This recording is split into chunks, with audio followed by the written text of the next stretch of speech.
ከዛ ቤት የነበረኝ ብሬን ወደ ኢትዮጵያ ላኩኝ። የተወሰነ ገንዘብ ለኔ ያስቀመጥኩና አንድ ሳምንት እንደዛ ነገር ተቀምጬ በቃ ስራ ነው ሲባል ብቻ እኔ መሄድ ነው። ምክንያቱም መስራትና ብር መላክ ስላለብኝ ገባው ሌላ ስራ ቦታ። ሴትዮዋ በጣም ከባድ ናት። እግዚአብሔር ገና ለገና እንደዚህ አይታ የምትጮህ ናት። ስላየቻችሁ ብቻ የምትናገር ልክ እንደሄድኩኝ መጀመሪያ በምግብ ብቻ ነው የገባሁት እነሱ ቤት። ፒዛ ስሪ ተባልኩ፣ ፈጣይር ተባልኩ፣ መችቡስ ተባልኩ። በአንድ ቀን ኢማጂን ቀኑ የዛን አርብ ነበረ፣ እንግዶች ምናምን ነበሩ። በቃ ልክ እንደ ሆቴል ነው። ጅቲት ቀዳማ ምን እንደምሰራ በቃ ጌማት ይህ ሲባል ሳቦካ ፈተናውን አለፍኩ። ተቀጠርኩ፣ ሰራው።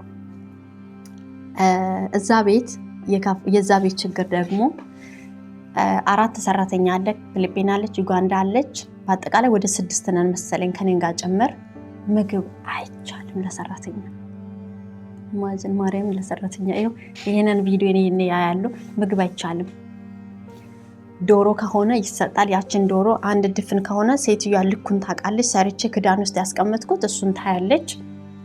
ለነሱ ይቀርባል። እነሱ በልተው እንኳን የተረፉን ለመስጂድ ይወሰዳል። እንግዲህ አስቡ፣ እዚህ ጋር ምስኪን ሰራተኛ እየተራበ ለሰራተኛ የሚፈቀደው ነጭ ሩዝና ነጭ ሩዝ ብቻና ቁጥር 2 የሚባል ጥቁር ስንዴ አለ። እሱን እንደፈለግን አድርገን መስራት መብላት እንችላለን። ዱቄቱን ማለት ነው።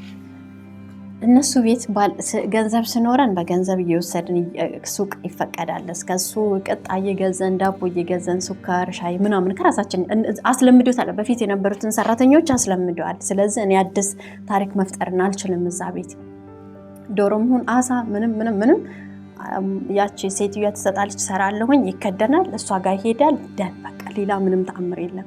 እና በጣም መጥፎ። በምን ልናገር፣ በምን ልስደባቸው፣ በምን ስማችን እንኳን ይሄ ሸቃሊት ከደማ ሪስፔክት ክብር ነው ያስም። እዛ ግን ወይም ያ ሔዋናት ነው የምንባለው። እግዚአብሔርን እነዛ እንስሶች የት ናችሁ? አትወጡም እንደ ልትሉ ትችላላችሁ። እዛ ቤት ያሉት ልጆች በምን አዜም እንደታሰሩት አይታወቅም። ከስቶ ምን እንደሚመስሉ አይወጡም። በቃ እዛ ቤት የገበሳው እዛው ነው እንትን የሚለው። ፊሊፒን ያለች 10 ዓመት የሰረች፣ ዩጋንዳው አለች 6 ዓመቷን። እንዲሁም የኛዎቹ ይሻላሉ። 1 ዓመት 2 ዓመት እንደዛ ራውንድ ናቸው። ሌሎቹ ወጥተው አዲስ ተተኪ ናቸው እነዛ። እኔ ህገወጥ ነኝ እንደምታውቁ። እንደዚህ ያንን ሁሉ ስድቧን፣ ያንን ሁሉ ግልምጫዋን፣ ያንን ሁሉ ጩኸቷን ችዬ 4 ወር ሰራው። ከስቼ ምን እንደሚመስል እግዚአብሔር ሰይጣን ነው የሚመስለው በአካል እንደዚህ ብታዩ። ከዛ ቤት ወጣ። የዛን ቤት ነው እንግዲህ ኮንትራት ቤት አልተሳካልኝም። ከዛም ጠፍቼ እዛ አሮጊቷ ቤት እንደዛ መጅኑና ለመሆን ሩብ ጉዳይ ሆኜ ነው የወጣሁት። እዚህ ቤት ደግሞ የባሰን የዛን ጸሎት ሳደርግ እግዚአብሔር በማንኛውም ነገር ላይ ልክ ነህ፣ እኔን በመፍጠር ግን ተሳስተሃል ያልኩት። ሌላም የህይወቴ ብዙ ታሪኮች አለ። እሱ ራሱን የቻለ ምዕራፍ ስለሆነ የሆነ ቀን ላይ ከምስጋና ጋር እግዚአብሔር ለዛ ካበቀኝ የማወራችሁ ነው እና እስከ መቼ ነው በእንዲህ የሚሆኑ? ስለዚህ እኔን በቃ በፈቃድ እንደፈጠርከኝ ስትፈጥረኝም አላስፈቀድከኝም። አሁን እኔ ግን እንድትወስደኝ ልለምንና እንደፈጠርከኝ እባክህን ውሰደኝ ብዬ የለመንኩት ጸሎት እዛ ቤት ነው። 4 ወር የሰራሁበት ቤት ያንን ልክ አይደለሁም አውቃለሁ። ልክ አይደለሁም አይባልም። አሁን ጸጽቶኛል ማለት አልነበረብኝም። እንደውም እግዚአብሔር ቻል ስለሆነ አልወሰደኝም። ባለመውሰዱን ግን አመሰግናለሁ አይባልም። ግን ልል የቻልኩትኝ ቀደምም እንዳልኳችሁ አሁን በግልጽ እንደዚህ ከፍቼ የማልነግራችሁ ለሁሉም ጊዜ አለ። የማልነግራችሁ የምረብሸኝ ድምጽ ነበረ ከኢትዮጵያ ብያችኋለሁኝ። ያንን ድምጾች አለ እዚህ እየታገልኩ ያለ የራሴ የሆነ ውጣ ውረድ አለ።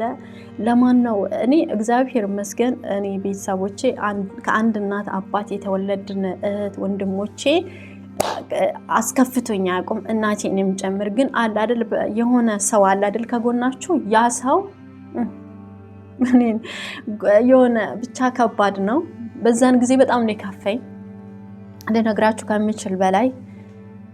በቃ መድኃኔዓለም አሁን ይበቃኛል።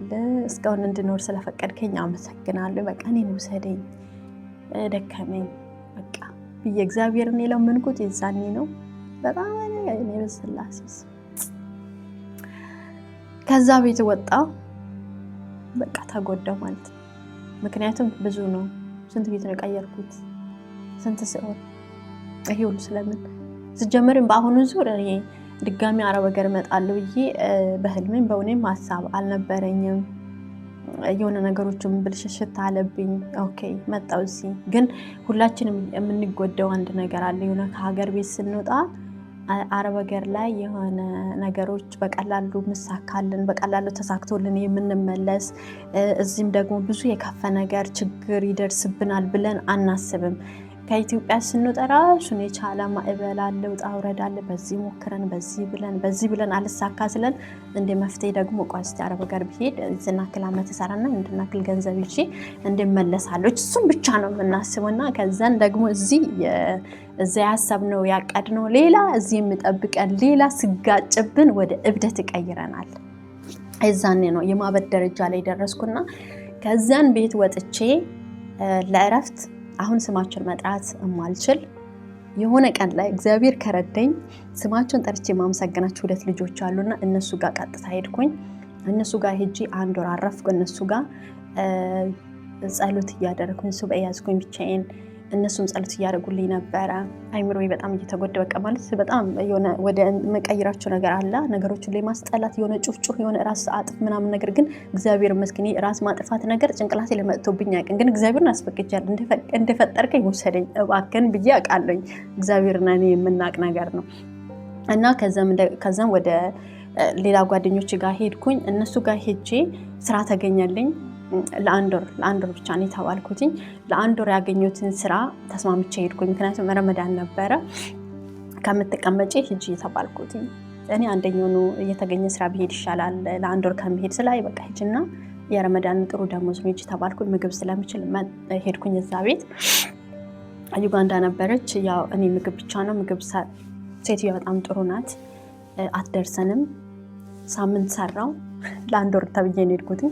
ሳምንት ከሰራው በኋላ ሴትዬ ምንድን ነው ያለች? ሙሉ ደሞዝ እሰጥሻለሁ ተመለሻለች። ምን ነው ምግቤ ልክ አይደለም አይጣፍጥም አልኳት። አረ ቆንጆ ነው ግን እኔ ሌላ ሀገር ስለምሄድ አውሮፕላን ነው የምታበረው። ልጆቼን ደግሞ ወደ እናቴ ቤት ይሄዳሉ። በቃ እዚህ ምንም ምግብ የምፈልግ ሰው ስለሌለ ሂጂ ብዙ ሰራተኛ አለን ከቤታችን ተባልኩ። በቃ ሙሉ ደሞዝ እሰጥሻለሁ ነገ አለችኝ። እሺ አልኩኝ። በቃ ያው ሙሉ ደሞዝ ከሰጠችኝ እሺ አልኩትኝ። ከዛን ሐሳቧን እንዴት እንደቀየረች አላውቅም። እህቴ ቤት ነው ልጆቼ የሚሄዱት። እህቴ ጋር ሂጂ አንቺም ከነሱ ጋር አለችኝ። እሺ ብዬ ሄድኩኝ። ከዛም ብዙ የተፈጠሩ ነገሮች አሉ። ብዙ እያልኩትኝ እያሳጠርኩ ነው አይደለ? እና እዛ እህቷ ቤት እያለው እህቷ ቤት ሌላ ሰራተኛ አለች፣ ጽዳት ብቻ ናት። ከዛን 1 ወር ረመዳን እዛ ቤት አለቀ። 1 ወር ጨረስኩኝ። ከዛን ደሞዜን ሰጣልክ ልመጣ ስል የ3 ቀን ቀሪ ቀን ነበረኝና እሱ ቀን እስከሚጨርስ ዩጋንዳዋ ከአሰሪዎች ልጆች ጋር ትጣላና በ2 ሰዓት ልዩነት ትኬት አመጡን አሳፈሯት ማለት ነው። ያው ሌላ ምዕራፍ ስለሆነ ሌላ ጊዜ አወራቸዋለሁ። እሷን አሳፈሯት። እኔ ጋር የነበረችውን ዩጋንዳዋን ለእናቷ ብቻ እንደዚህ ተቀባበሉና ሰራተኛ አንድ ስለጎደለ እኔ እዛ እህት ሴትዬ ቤት ቆየው።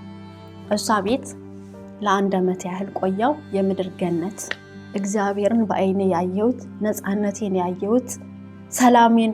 የት ነበርክ እግዚአብሔር እስከ ዛሬ የት ነበርክ? በቃ በኔ ቤት እዛ ቤት ያገኘሁትን ሰላምን የኔ ቤት አላገኘው ይቅርታ እናቴ ቤትም አላገኘው የትም። እዛ ቤት ሰላሜን ራሴን እግዚአብሔርን ያገኘሁበት ቤት ነው። 1 ዓመት ሰራ። አሁን አይኔን መታከም ስለማልችል ኦፕሬሽን መደረግ ስላለብኝ አይዲ ካርድ ስለሌለኝ አሁን ሳልወድ በግድ ወደ ሀገሬ ለመሄድ ወስኜ ፕሮሰስ እየጀመርኩ ነው ማለት ነው። ስለሰማችሁኝ አመሰግናለሁ። ሌላ በአዳዲስ ነገሮች ሁሌም እንገናኛለን። ቴንክ ዩ በጣም የምትጠይቁን ጥያቄዎች ምናምን ነገር ካለ በኮሜንት አስቀምጡ። ከአሁን በኋላ በተለያየ በብዙ ነገሮች አብረን እንገናኛለን። እናንተ ቤተሰቦቼ ናችሁ። ሁሉን ነገር በቃ በአንድነት እንኖራለን። አመሰግናለሁ።